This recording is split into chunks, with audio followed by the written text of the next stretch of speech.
নমস্কার বন্ধুরা, বাসাই রান্না বান্নাতে সকলকে স্বাগত। আজ তোমাদের সাথে শেয়ার করব গাজরের একটা দুর্দান্ত স্বাদের রেসিপি।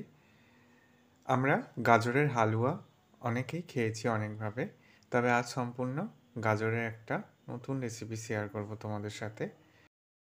রেসিপিটা বানানোর জন্য আমি এখানে 300 গ্রাম গাজরকে গ্রেট করে নিয়েছি। দেখো, গ্রেট করা হয়ে গেছে।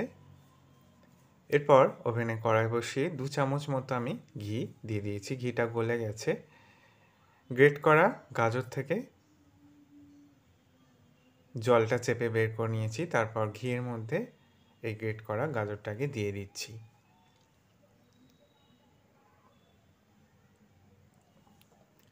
এরপর এই গ্রেট করা গাজরটাকে ভালো করে ভেজে নেব, যাতে করে গাজরের যে কাঁচা গন্ধটা থাকে সেটা চলে যায়।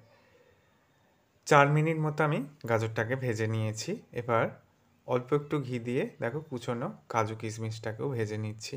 এখানে আমি আরও কিছু ড্রাই ফ্রুটস ব্যবহার করব, তবে সেগুলো ভাজছি না, সেগুলো ডিরেক্ট দিয়ে দেব আমি। এরপর ছোট বাটি মাপ করে 2 বাটি জল দিয়ে দিলাম। ওই বাটি মাপ করেই 1 বাটি চিনি দিয়ে দিয়েছি। জলের সাথে চিনিটা ভালো করে মেশানো হয়ে গেছে। চিনির সিরাটা রেডি হয়ে গেছে। আমি 3টে এলাচ ফাটিয়ে দিয়ে দিয়েছি। এরপর ভেজে রাখা গ্রেট করা গাজরটাকে চিনির শিরার মধ্যে দিয়ে গ্যাসের ফ্লেম একদম লোতে করে দিয়েছি। এইভাবে এটাকে আমি রান্না করে নেব। এরপর দেখো ড্রাই ফ্রুটসগুলো এর মধ্যে দিয়ে দিচ্ছি। এখানে মোরব্বা, পেস্তা, আমন্ড আর কাজু কিশমিশ তো ভেজে রেখেছিলাম, সেগুলোকেও দিয়ে দিলাম। অল্প একটু এলাচ আর দারচিনির গুঁড়ো দিয়ে দিয়েছি। সামান্য লবণও অ্যাড করে দিয়েছিলাম। একদম শুকিয়ে নিতে হবে।